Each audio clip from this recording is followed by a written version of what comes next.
Muhammad. Bapak Ibu saudara-saudara yang dirahmati Allah, pada kesempatan ini kita akan melanjutkan membacakan kitab hadis Riyadhus Shalihin yang ditulis oleh Imam An-Nawawi rahimahullah, dan masih dalam bab ar-raja, bab tentang berharap kepada Allah Subhanahu wa taala. Hadis yang berikut ini adalah hadis yang ketujuh.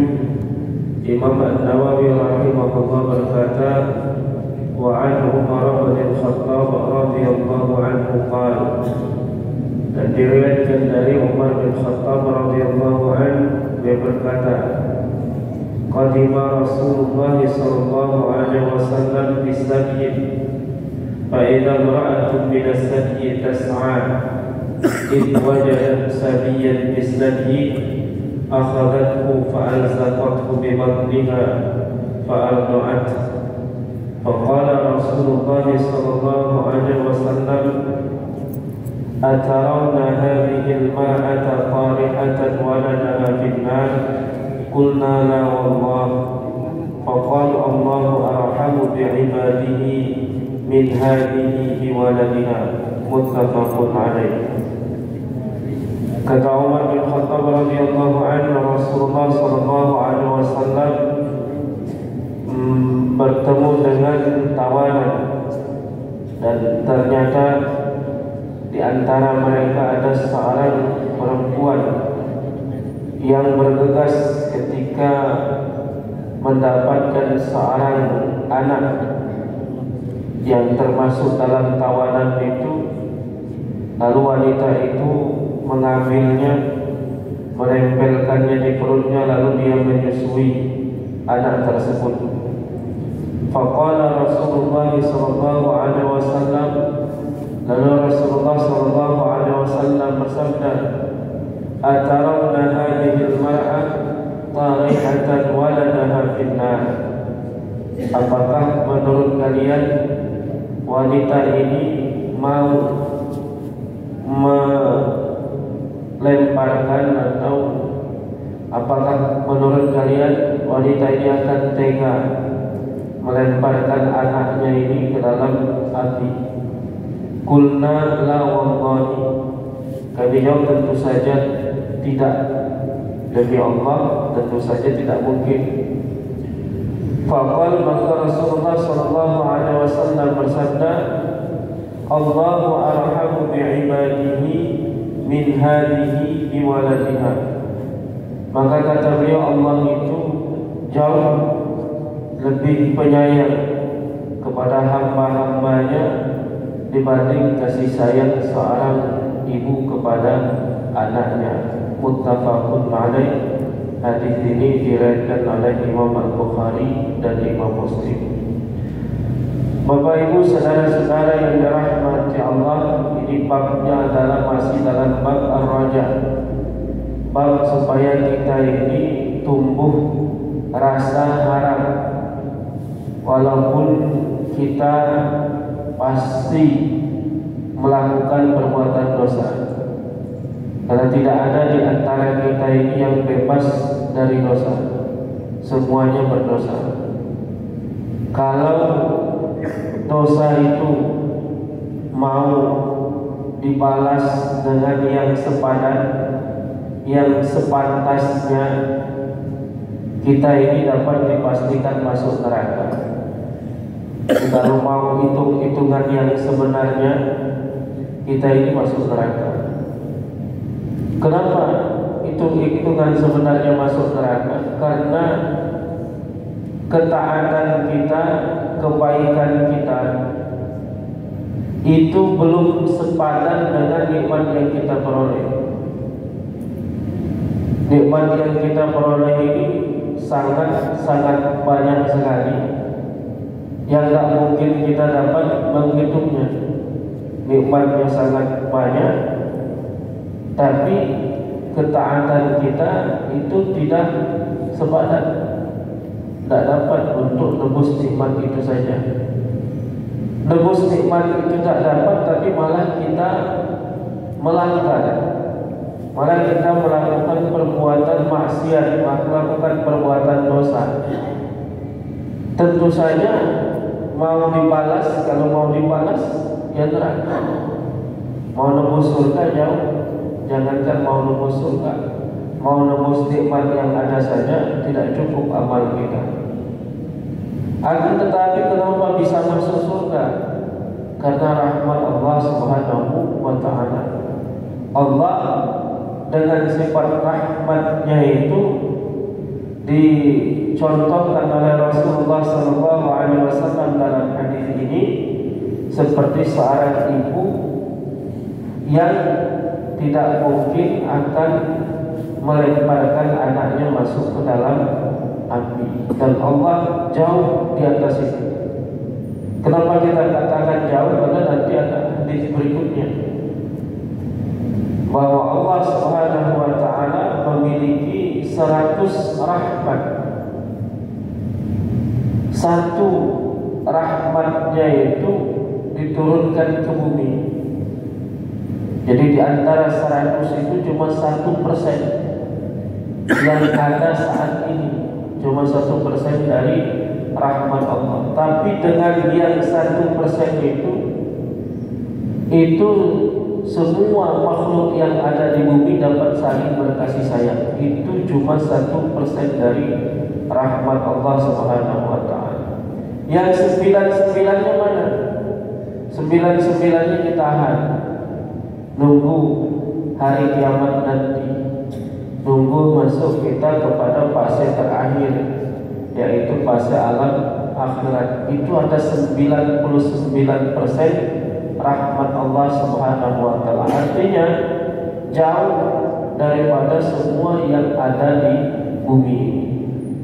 Kalau bukan karena itu banyak kita masuk neraka. Tetapi karena rahmat Allah Subhanahu wa ta'ala, Allah yarhamu man yasha'u min ibadihi.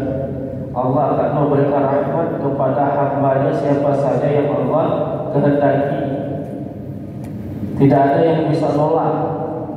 Kalau Allah mau memasukkan seseorang ke dalam surga, siapa yang bisa protes? Mau sebanyak apapun dosa yang dia lakukan, mungkin di dunia ini banyak yang mengutuknya, tapi kalau Allah mau memasukkannya ke surga, siapa yang bisa protes? Dengan rahmat Allah Subhanahu wa ta'ala itu dapat terjadi. Sebaliknya, orang yang selama di dunia penuh dengan ketaatan kepada Allah Subhanahu wa ta'ala, kalau Allah mau memasukkannya ke dalam neraka, siapa yang bisa protes? Tidak ada yang bisa protes.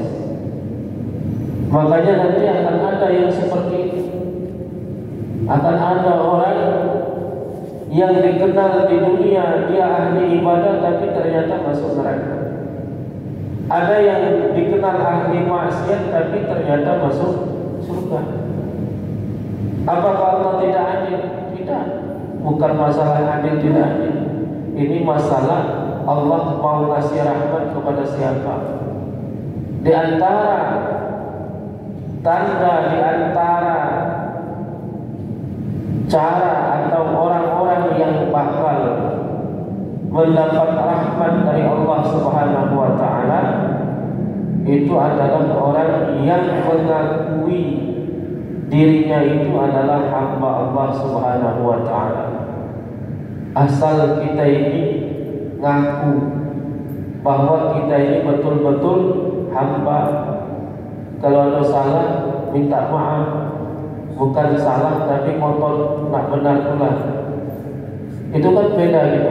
Tidak usah kita jauh-jauh dengan Allah Subhanahu wa ta'ala. Kita sesama kita. Sesama kita, kalau ada orang yang melakukan kesalahan tapi dia tunduk, minta maaf dia, minta ampun, mohon dia minta ampun, nangis.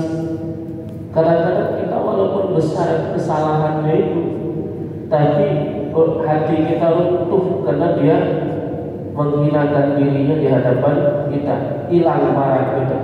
Kenapa? Kalau dia sudah jatuh tunduk di bawah kita, minta ampun, mohon dia, aku minta maaf, dia melakukan kesalahan ini besar kesalahannya. Tapi kalau dia minta maaf, apalagi sambil nangis minta maafnya itu, maka kita muncul sifat kasih sayang. Sebaliknya ada orang yang melakukan kesalahan mungkin tidak banyak, dikit kesalahannya itu, tapi dia tak mau ngaku kesalahannya itu, ngotot bahwa dia itu benar, aku tak salah, cari alasan. Pokoknya setiap kesalahan cari alasan, cari pembenaran. Kita ini yang tahu dia salah jengkel kita, walaupun kesalahannya dikit, kesalahannya kecil, tapi dia tak galak minta maaf, tapi dia cari alasan terus, cari alasan, cari pembenaran. Yang awalnya marah itu dikit, akhirnya bertambah marah gara-gara orang ini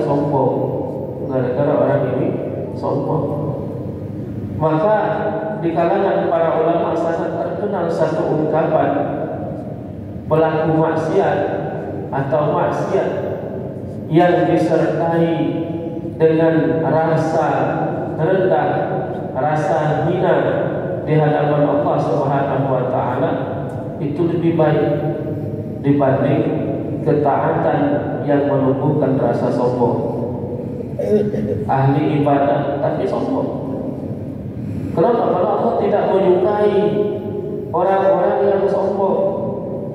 Allah tidak menyukai orang-orang yang tidak merasa dirinya hamba. Allah tidak menyukai orang yang ujub, melihat dirinya itu hebat, orang lain rendah. Walaupun sebenarnya memang dia lebih hebat, faktanya dia lebih hebat, tapi merasa lebih hebat, itu yang tidak disukai oleh Allah Subhanahu wa taala. Maka dalam riwayat Imam Ahmad bin Hanbal dalam kitab Musnadnya, Rasulullah SAW pernah menceritakan ada dua orang tetapi dari kalangan Bani Israil yang bersaudara. Satu rajin ibadah, ahlu ta'at, yang satu ahli maksiat. Tapi ternyata di akhirat nanti yang taat ini dimasukkan ke dalam neraka, yang maksiat malah masuk surga. Kenapa bisa terjadi seperti itu?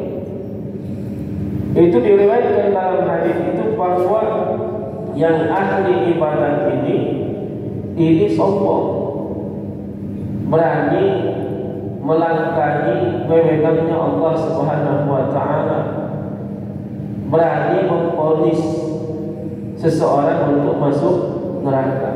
Padahal itu bukan ranah kita. Mau masuk surga, mau masuk neraka bukan ranah kita. Itu adalah hak prerogatifnya Allah Subhanahu wa taala. Maka tak boleh kita memvonis orang si A bakal masuk neraka karena kejahatan yang dia lakukan, karena maksiat yang dia lakukan. Kita kan tak pernah tahu. Walaupun sebanyak apapun maksiat yang dilakukan, kita kan tak tahu akhir hidupnya nanti seperti apa. Bisa jadi dia bertobat kepada Allah Subhanahu wa taala sebelum nyawanya dicabut. Dia menyesali semua perbuatannya. Dia bertobat, mohon ampun, nangis, mohon ampun kepada Allah Subhanahu wa taala. Menyadari sudah tidak ada kesempatan lagi. Akhirnya dia datang kepada Allah Subhanahu wa taala. Mohon ampun, dia mengakui semua dosa-dosanya. Ternyata dia diampuni oleh Allah Subhanahu wa taala. Sementara orang yang taat bisa jadi dia merasa aku tidak ada dosa, sehingga tidak pernah mohon ampun kepada Allah karena merasa tidak ada dosa. Padahal bisa jadi banyak dosa yang kadang-kadang tidak disadari bahwa itu adalah melakukan perbuatan dosa. Nah, dua orang saudara di kalangan Bani Israil ini, kata Rasulullah, yang ahli ta'ah ini selalu menasihati, mengomentari maksiat-maksiat yang dilakukan oleh saudaranya yang ahli maksiat ini, sampai satu ketika dia jengkel Akhirnya dia mengatakan, kalau kamu kayak ini seperti orang kayak kamu ini, tak bakal mungkin masuk surga. Kamu ini bakal masuk neraka pula. Gara-gara itu dia yang dimasukkan ke neraka. Yang ini diampuni oleh Allah Subhanahu wa Ta'ala. Mau protes? Gimana mau protes? Tidak bisa protes. Maka hati-hati. Allah memiliki rahmat yang sangat luas, terutama kepada orang-orang yang rendah hatinya, orang-orang yang mau bertaubat, orang-orang yang kalau melakukan kesalahan dia segera mohon ampun kepada Allah Subhanahu wa Ta'ala, bukan nyayal nyari-nyari pembenaran, bukan merasa benar sendiri, apalagi berani mengambil alih wewenangnya Allah Subhanahu wa Ta'ala. Gara-gara nengok dia bergelimang dalam kemaksiatan, cak ini bakal neraka itulah tempatnya. Jangan kita ponis-ponis. Ini orang kayak gini bakal masuk neraka paling bawah kata kita. Jangan. Terhadap orang yang kafir sekalipun tak boleh. Tak boleh. Karena kita tak tahu apa dia sampai meninggal dunia masih dalam kekufurannya itu, kita kan tak tahu. Bisa banyak orang yang saat ini mereka kufur, tapi bisa terjadi nanti sebelum meninggal dunia ternyata mereka meninggalkan kekufurannya itu masuk ke dalam agama Islam. Bisa jadi. Tak boleh kita ponis bahwa ini pasti dia masuk neraka. Kenapa? Karena dia kafir. Padahal bisa jadi tahu-tahu besok dia masuk ke dalam agama Islam. Nah ini tentang rahmat Allah Subhanahu wa Ta'ala. Rahmat Allah yang maha luas, dan itu akan diberikan kepada semua makhluknya di dunia. Jadi kalau di dunia ini semua makhluk, tidak ada satupun yang tidak mendapat rahmat dari Allah Subhanahu wa Ta'ala. Karena tanpa rahmat Allah tak hidup, tak mungkin kita hidup. Semua yang beriman, yang kafir, semua dapat rahmat dari Allah Subhanahu wa Ta'ala. Yang taat, yang maksiat, semua mendapat rahmat dari Allah Subhanahu wa Ta'ala. Tapi di akhirat nanti itu baru Allah Subhanahu wa Ta'ala akan melakukan pilih-pilih. Ada yang dikehendaki mendapat rahmat, ada yang dikehendaki mendapat azab dari Allah Subhanahu wa Ta'ala. Yang azabnya nanti beda-beda lagi. Ada yang kekal selama-lamanya, ada yang tidak kekal. Yang tidak kekal nanti bertingkat-tingkat lagi azab. Ada yang paling berat, ada yang berat, ada yang sedang, ada yang ringan. Tapi yang ringannya itu saja, yang paling ringan azab di neraka itu semua yang berat-berat di dunia ini itu belum ada apa-apanya. Semua penderitaan yang dibayangkan di dunia ini paling menyakitkan, itu tidak ada apa-apanya dibanding azab neraka yang paling ringan seringan-ringannya itu. Itu jauh di atas berat yang ada di dunia. Bapak Ibu saudara-saudara yang dirahmati Allah, hadis berikutnya hadis yang ke-8, wa an Abi Hurairah radhiyallahu anhu qala. Dari Abi Hurairah radhiyallahu anhu yang berkata, qala Rasulullah sallallahu alaihi wasallam, Rasulullah sallallahu alaihi wasallam bersabda, lamma khalaqallahu al-khalqa kataba fi kitabin fa huwa 'indahu fawqa al-'arsy. Ketika Allah menciptakan makhluknya, Allah menulis di satu kitab di sisinya di atas arsy. Kitab tersebut terdapat tulisan inna rahmati taghlibu ghadabi, sesungguhnya rahmatku mengalahkan murkaku. Muttafaqun alaih. Hadis ini diriwayatkan oleh Imam Al-Bukhari dan Imam Muslim. Apa maksud rahmat Allah mengalahkan murkanya? Rahmat Allah jauh lebih banyak dibanding murka Allah Subhanahu wa taala.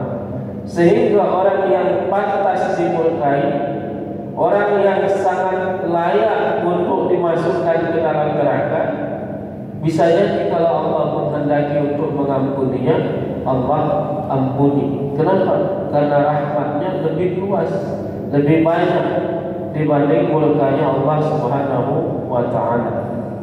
Allah yang paling murka itu kalau kita merasa seakan-akan kita ini Tuhan. Nah itu yang paling murka Allah Subhanahu wa taala.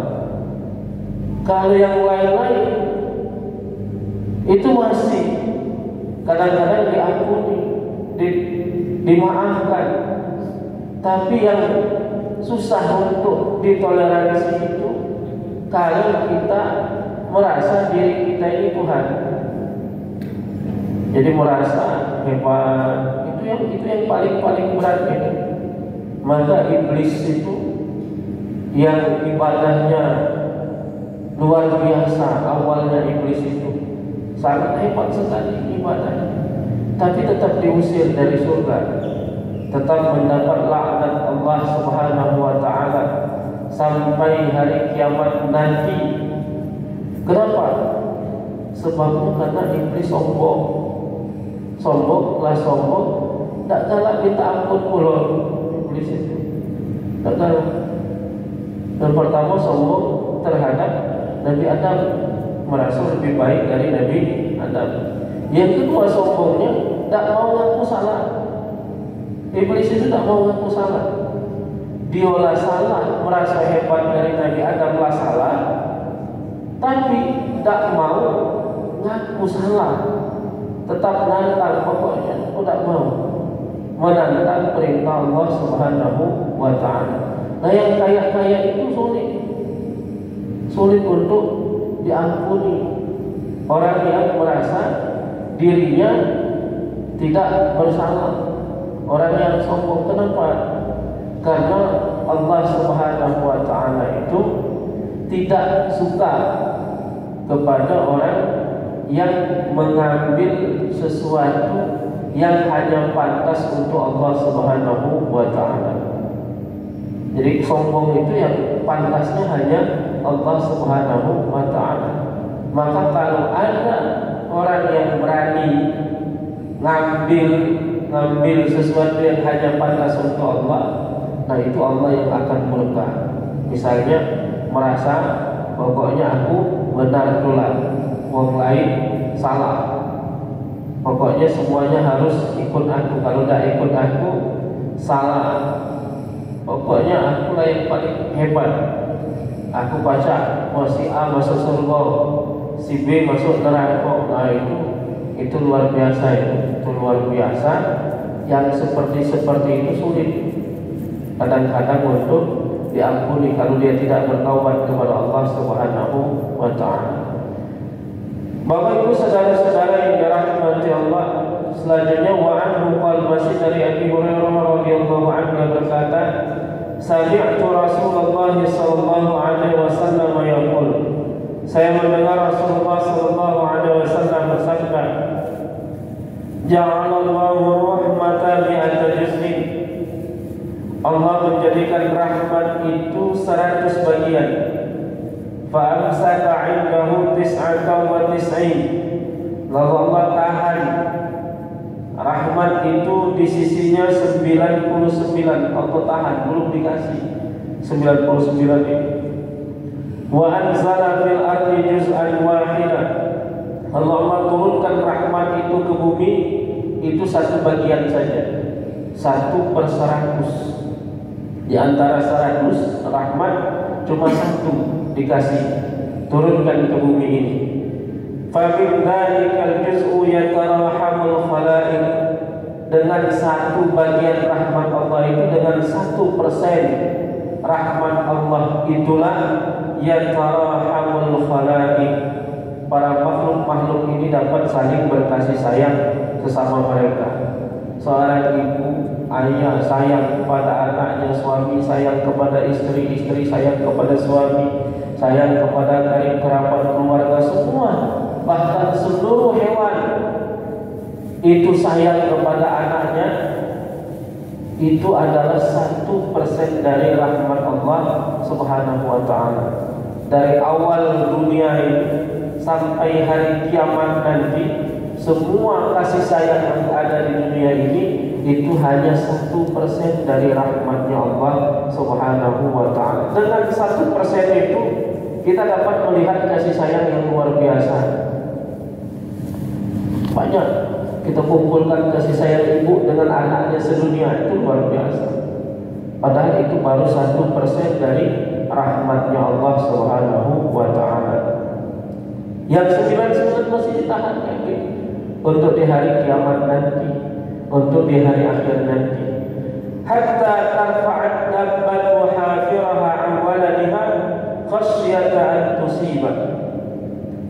Sampai seekor hewan mengangkat kakinya dari anaknya karena khawatir takut terinjak dengan anaknya tersebut. Jadi hewan saja itu punya kasih sayang kepada anaknya. Dari 1% rahmat yang Allah turunkan ke bumi. Kamu lihat kita Rasulullah, hewan itu kalau dia berjalan misalnya ada anaknya, diangkat kakinya, tak mau mijak anaknya sendiri. Tak mau. Kenapa? Karena ada kasih sayang yang Allah masukkan ke dalam hatinya. Padahal hewan itu tidak bisa berpikir, tidak bisa berpikir bahwa anaknya ini nanti bakal memberikan sesuatu yang bermanfaat bagi dirinya. Kan kita itu berbuat baik kepada seseorang itu kadang-kadang kan karena ada mengharapkan timbal balik. Kalau aku baik dengan dia, nanti mudah-mudahan dia baca baik pula dengan aku. Itu kan karena ada sesuatu yang kita inginkan. Tapi manusia, seorang ayah, seorang ibu bisa jadi masih ada harapan seperti itu terhadap anaknya. Bisa jadi masih ada, bisa jadi memang tulus 100% tidak ada embel-embel. Bisa jadi masih ada harapan. Apa harapan? Kalau aku tua kaki, biar baca diurus oleh anak. Masih ada. Nah kalau hewan itu tak baca, dia tak sampai berpikirnya ke situ. Oh kalau dia besar lagi, baca tolong aku nyari makan misalnya. Sapi pas melahirkan anak, sayang dengan anaknya, gara-gara berpikir kalau anaknya besar, baca tolong cari makan. Tak ada pikirannya. Tapi kenapa bisa sayang? Dari mana munculnya itu? Muncul dari rahmat Allah Subhanahu wa ta'ala yang 1% diturunkan ke bumi ini. Sehingga sayangnya itu sayang tanpa alasan. Sayang tanpa alasan. Itulah yang disebut dengan rahmat. Rahmah itu kasih sayang yang tanpa alasan, tak ada sebabnya. Pokoknya muncul sayang, tak tahu. Nah ini baik, nah ini buruk, nah jahat, tidak, tetap sayang. Itu namanya rahmat. Maka kita sering mendengar kalau dalam masalah kehidupan suami istri ada mawaddah, ada rahmat. Jadi di antara ulama tafsir itu ada yang membedakan mawaddah dengan rahmah itu dengan satu perbedaan dengan perbedaan di antaranya itu satu. Mawaddah itu adalah kasih sayang kepada seseorang karena ada sesuatu, karena ada sebab. Misalnya seorang laki-laki sayang, cinta kepada seorang perempuan, itu ada sebabnya. Misalnya karena kalau dekat dia merasa nyaman. Nah itu ada sebab, berarti ada kepentingan dirinya, dia kepengen nyaman. Oh karena dia cantik, senang nengoknya, berarti ada kepentingan dia, ada alasannya, ada kepentingan dia. Kenapa? Dia senang nengoknya, ada Oh dia itu baik, perhatian. Kalau aku nikah dengan dia gadis, itu mungkin dia akan sayang kepada suaminya, pacar, kasih sayang dengan anak-anaknya. Itu ada kepentingan itu. Itu namanya mawaddah. Jadi kasih sayangnya itu karena kepentingan orang yang menyayangi. Karena kepentingan orang yang menyayangi. Jadi kita senang itu karena apa? Karena ada kepentingan kita di situ. Makanya dalam kehidupan rumah tangga itu kan tidak cukup mawaddah itu. Karena mawaddah itu kan ada kepentingan kita. Kalau kepentingan kita tak katik lagi, akhirnya dibuang. Dibuang apa? Tak katik lagi kepentingan kita. Aduh, aku senang dia cantik, sekarang tak cantik lagi deh. Buang. Nampak? Lainlah. Apa yang kita inginkan itu sudah tidak ada. Oh senang dengan suaminya ini, suaminya ganteng, duitnya banyak misalnya. Begitu gantengnya hilang, duitnya tak ganteng lagi, buang suaminya. Nampak? Katik lagi yang diharapkan, katik lagi kepentingan. Maka rumah tangga itu di samping ada mawaddah, ada rahmah. Rahmah itu apa? Itu tadi kasih sayangnya karena kepentingan yang disayangi, bukan kepentingan yang menyayangi. Kepentingan yang kita sayangi. Oh sayang dengan dia. Nah, atau manfaatnya untuk aku naidah, itu kata urusan yang penting sayang. Jadi tak kata alasan lain. Itu makanya disebut kasih sayang tanpa alasan. Mau dia berguna atau tidak untuk kita, mau bermanfaat atau tidak, ada sesuatu yang kita senangi atau tidak, pokoknya sayang itulah. Sebagaimana kasih sayang orang tua kepada anaknya. Orang tua kepada anaknya itu mau anaknya bagaimanapun masih sayang pula. Itu yang disebut dengan rahmah. Itu masih penting. Orang tua mungkin masih ada sedikit embel-embel dalam hatinya. Karena kadang-kadang kalau anaknya tak nurut masih marah betul. Tetapi hewan yang tidak bisa berpikir sama sekali itu masih dapat sayang kepada anak-anaknya. Tak banyak berpikir apa baik apa tidak, apa manfaat apa tidak, ini tidak. Tetapi kasih sayang itu muncul dengan sendirinya. Kenapa itu bisa terjadi? Karena itulah bukti rahmat yang Allah turunkan ke bumi. Jadi Allah memiliki 100 rahmat. Rahmat ini Allah bagi menjadi 100 bagian. 99-nya ditahan, 1 yang diturunkan ke bumi. Tapi dengan 1 bagian dari rahmat Allah, seluruh makhluk hidup ini dapat berkasih sayang satu sama lain. Nah ini kita bisa membayangkan betapa luasnya rahmat Allah Subhanahu wa ta'ala. Jangan sampai kita berputus asa. Ayo, bila banyak dosa dan kepala banyak dosa, daripada tidak diampuni lagi pun sepuas-puasnya berdosa itu lah. Nampak? Ayo kayak aku masuk neraka dulu lah. Masuk neraka dan kepala akan masuk neraka. Nah itu namanya orang yang putus asa dari rahmat Allah. Dia berpikir Allah itu sama seperti manusia. Kalau sama seperti manusia mungkin ya. Kalau buang itu tidak pernah baik dengan kita, selalu jahat, selalu berbuat yang mungkin kalau manusia itu tak kasih ampun lagi sudah. Tetapi ini adalah Allah Subhanahu wa ta'ala yang rahmatnya sangat luas, yang kalau mau kita bayangkan seluruh kasih sayang yang ada di muka bumi ini itu hanya 1% dari rahmat Allah Subhanahu wa ta'ala. Ini hadis ini diriwayatkan oleh Imam Al-Bukhari dan Imam Muslim. Bapak Ibu saudara-saudara yang dirahmati Allah, ini saja dulu yang dapat yang disampaikan. Mudah-mudahan bermanfaat bagi kita semua. Amin ya rabbal alamin. Jadi akhiri assalamualaikum warahmatullahi